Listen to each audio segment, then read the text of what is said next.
Alright, ebusian for mamda mu na masi emfambre ye channel yiso.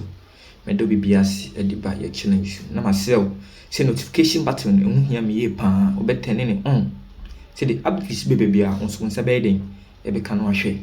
Na bibia aye kama kama. Say the news e mu hwam na ye de bra mu. E brentima nyibre. Yenkotie ensem kakra ekoso. Because if I am a contractor and I put in a bid for a contract, and then this businessman whose company also donates vehicles to the office of the president puts in a bid, if that person wins, I would have some reservations about the fairness of the process. I might think that the gifts he gave to the government may have influenced his win. And when you look at the Shroud Code of Conduct and then what they talk about conflict of interest, it is real or perceived. The perception that that gift may have influenced the contract could be problematic. So what I'm trying to say is that this, just like the asset declaration, is good progress, but the source of the gift, there are people who give gifts may not want to be named publicly. If it comes out of, well, this is just an ordinary person who wants to help the state, fine. But if it is a business, it might be problematic. And this comes back to the Ford saga. We know that Jibril Kanazwe, who gave the vehicle, first put in a bid for a contract in Ghana. And these are his words to me that are recorded. And then he didn't win the contract. Then he said he had a friend at Mechanical Lloyd called Mopopo, who said, well, let's go and then see the vice president. They go to meet the vice president, who a few months later becomes the president of the republic. This man begins to win contracts. First, the embassy fence wall in Burkina Faso, which Parliament said they should investigate. He won the Nkwantado de Pepeso section of the Eastern Corridor Road, and there was an 82 million cedi single source road project in the Upper West region. Then a vehicle comes in. Unlike what we saw yesterday, we didn't hear of any declaration. The story is published, Shrike is petitioned, and the president's lawyers argue.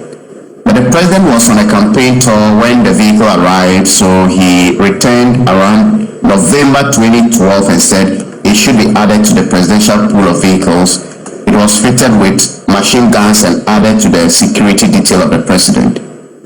But my evidence showed that in 2013, Vision Logistics Limited, a private clearing agency, cleared this vehicle at the Tema port and paid duty, which defeats the explanation that it had been added to the presidential pool.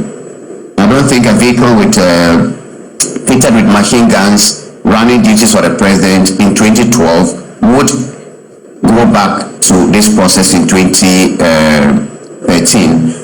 Having said that, issues like this or declarations like this help us to also begin to keep an eye on certain things.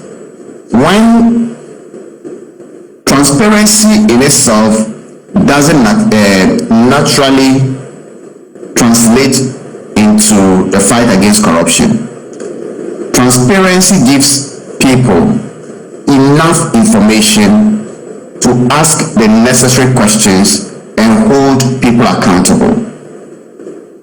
So I still call it progress, and if there had been this incremental progress in our democracy, we wouldn't be here today.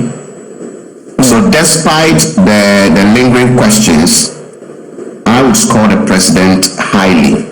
And just to contribute a little to the asset declaration thing that was discussed earlier, my point is this.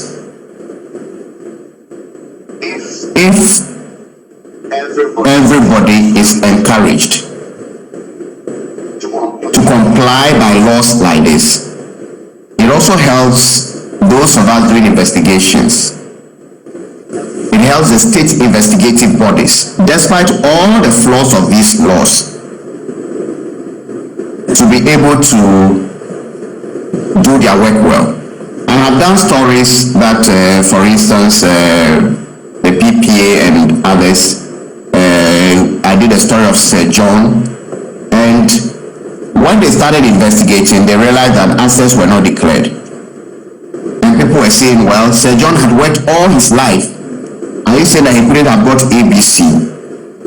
But if Sir John's assets had been declared, and then they got in there, paid his asset declaration form, and realized that the lands and the houses that were bequeathed to family members and friends forever were not there at the time he was taking office, it would have made the work of the state investigative bodies easier. And they will begin to ask, how did you come by ABC after getting into public office?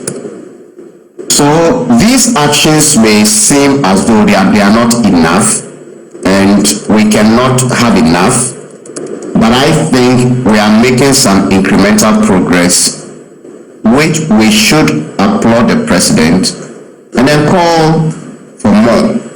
Okay. So that is my view. But let me just respond quickly to the calls that I should come home. I'm in school. The Zoom Lion, the head of communications, said my salary was not good enough. That's why I'm outside the country. I'm in school, and I also agree with them that the environment for media practice, as far as I'm concerned, I cannot speak for everybody, it's safer under President Mahama. Absolutely. I have said this many times.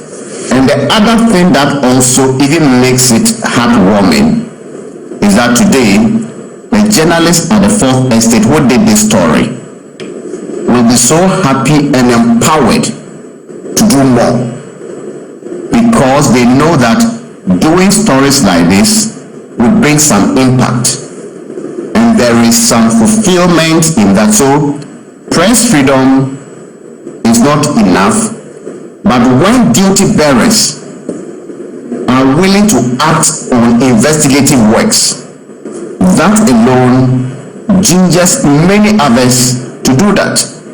My very first investigative work was the JDM scandal. All the contracts except the very troubling and corrupt Sundayan contract were cancelled. All the contracts were cancelled except that one. 2 people were jailed. A law was passed. We retrieved some 60-something million cedis from the Adams Group. And the contracts that were cancelled saved Ghana not less than $100 million. When you have such a reaction from the government of the day, you get some motivation to continue doing the kind of work you're doing. Investigative journalism is dangerous, it is risky, it has a toll on your mental health, your family will discourage you. But actions like this would gladden the hearts of the journalists at the Fourth Estate, and someone wanting to do this kind of work will say, look, if I do this work, there is a president who listens. Okay. So I very much agree with Hamza. Okay. That these things are very heartwarming, and they create a conducive environment for critical journalism. Having said that, I want Hamza to convey to the president that there is a very unconscionable Zoom Lion contract with the YEA, which I have been fighting for 12 years now. Okay. I've petitioned the president, and I hope he adds that to the good works he has started. Okay. Thank you very much, Manasseh. And I think the YEA, you'll be having some engagement with the YEA CEO. We know that he's also indicated what he intends to do, but we'll see how all of that plays out. But because you made reference to the Ford gift and you recounted a bit of the facts about the contractor not getting contracts and now getting contracts subsequently and all of those matters, I think it's important we indicate and put the conclusions that were reached out there. And the question of whether the president had conducted himself in a manner that violated the Constitution by receiving the gift of the vehicle. The conclusion of Shraj was to the effect that there was no evidence showing that he had used his office for private gain to benefit the donor. There was no evidence to also show that he had used or permitted the use of his position or title or any authority associated with his office in a manner intended to coerce or induce another person, including a subordinate, to provide any benefit, financial or otherwise, to the donor. The only other part that was a topical issue was the fact that they said the acceptance of the gift had breached the gift policy as well, and that they said that despite that breach, the gift had been surrendered to the states, and so that was also an important conclusion that I think it's only fair that we put out, because the part of the allegation has been recounted as well. I want to come to Hamza, and reading from the Shraj decision that I make reference to, Shraj quotes the Constitutional Review Commission expressing concerns about the fact that there is the need for legislation to define in detail the situations that constitute conflict of interest, to provide a better framework. And so the Constitutional Review Commission had expressed concerns. Shraj had even issued guidelines. There was always a code of conduct to public officers that governments were issuing.